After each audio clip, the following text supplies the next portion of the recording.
Good to see y'all. Very important issue. We have a lot of problems in my state of Alabama with overprescribing at times.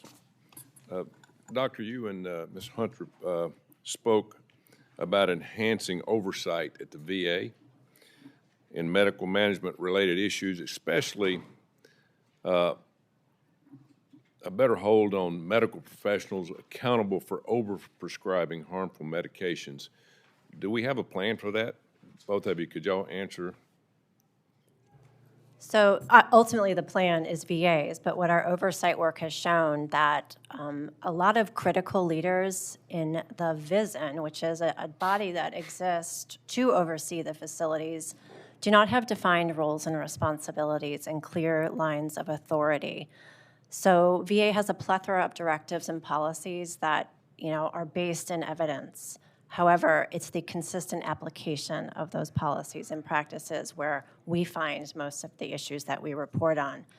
With structured oversight roles within the VISN, where leaders know what is their responsibility, it is written down and they own it, and that certain staff and procedures and practices are accountable to that leader, can really help enforce. We feel it could really help enforce the more consistent application of these directives and policies and practices that they have plenty of.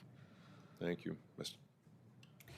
I would also, again, echo Dr. Kroviak. I think we have many similar findings and share the same sentiments, but I would just add that in our work, I think by having VA more clearly document the treatment plans that are in a mental health care plan and have them be easily identifiable, as well as document that what evidence-based treatment options were considered. Obviously, in many, many cases, it's very complex. There's not a straightforward answer. There does have to be adjustments very specific to the individual that change over time, and these are complex cases, so you might have multiple medications involved.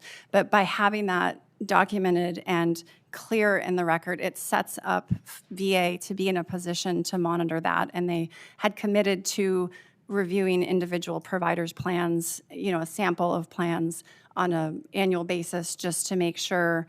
I think, as Dr. Kroviak said, some of the policies are only as good as they're implemented. So, I would be interested to see what VA is doing to continue to monitor and look for outliers, and then take action with providers that may not have the best education or may not be making the best decisions for their veterans.